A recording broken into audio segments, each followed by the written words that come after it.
UP board के exam में सीतापुर के महमूदाबाद कस्बे में स्थित बाबूराम सावित्री देवी इंटर कॉलेज की दो छात्राओं ने यूपी टॉप किया है। यह छात्राएं किसान की बेटियां हैं। वहीं हाई स्कूल में थर्ड रैंक भी यूपी लेवल पे इसी स्कूल की बिटिया लेकर के आई है।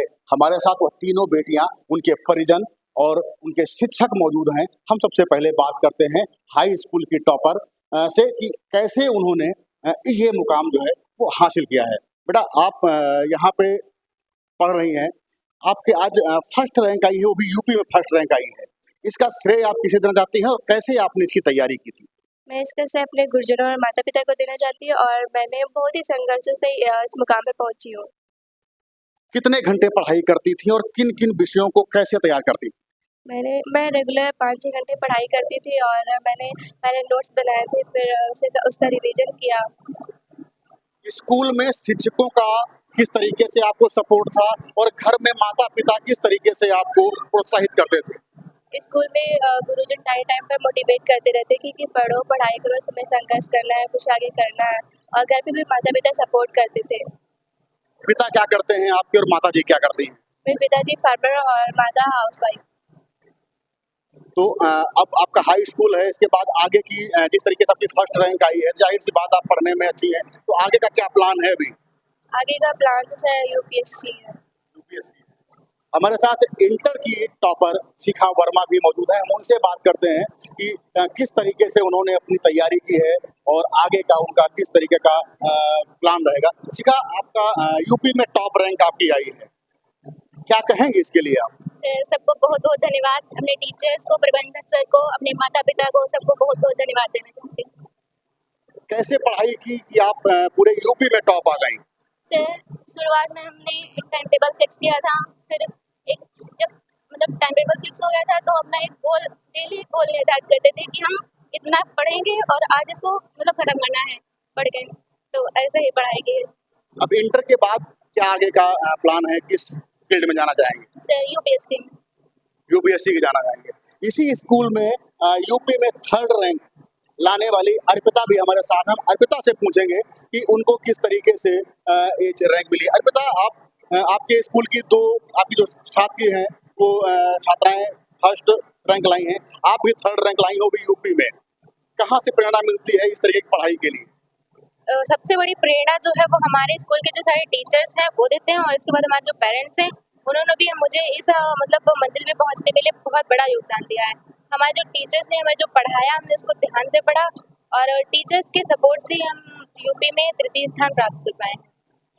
जो अन्य छात्र हैं जो आगामी समय में हाई स्कूल और इंटर की परीक्षाएं देंगे, उनको क्या टिप्स देंगी आप? उनको मैं यही कहना चाहूंगी कि अपने टीचर्स के सभी आदर्शों को अच्छे से उनको फॉलो करो और जो वो पढ़ाए उसे प्रॉपर तरीके से पढ़ो और रिवाइज करो। किसी भी दिन किसी भी काम में लापरवाही नहीं करनी है। रेगुलर तरीके से पढ़ना है और बस ऐसे ही पढ़ते रहो, हो जाएगा सब।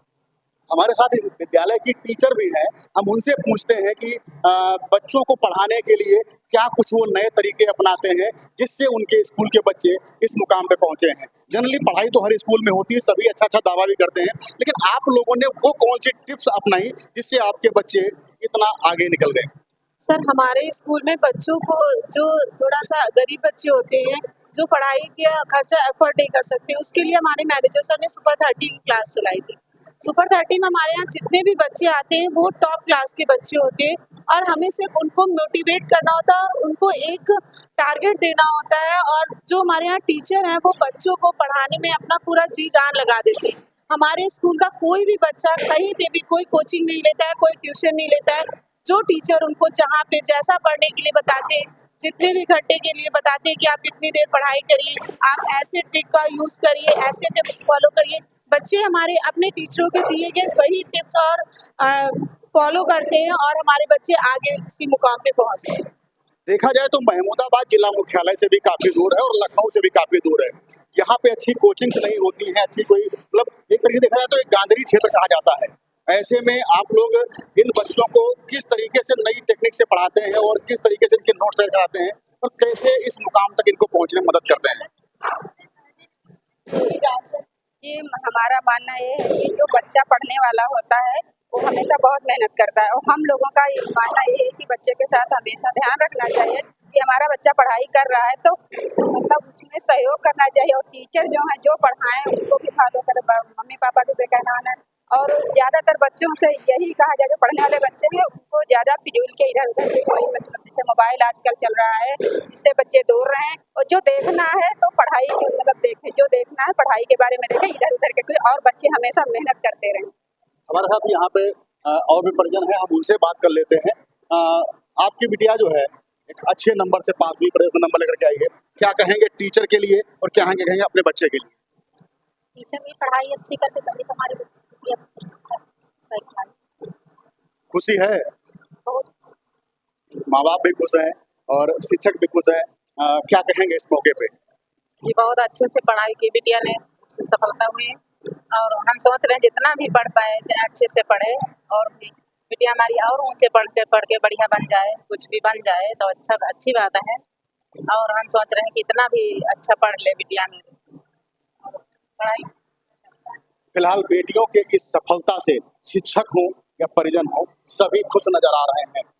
इन बेटियों ने इस बात को साबित कर दिया है कि भले ही सुविधाएं कम हो, जिला मुख्यालय से दूरी हो, लेकिन अगर लक्ष्य निश्चित हो तो सफलता मिल ही जाती है। अमरजीत सिंह, भारत समाचार, सीतापुर।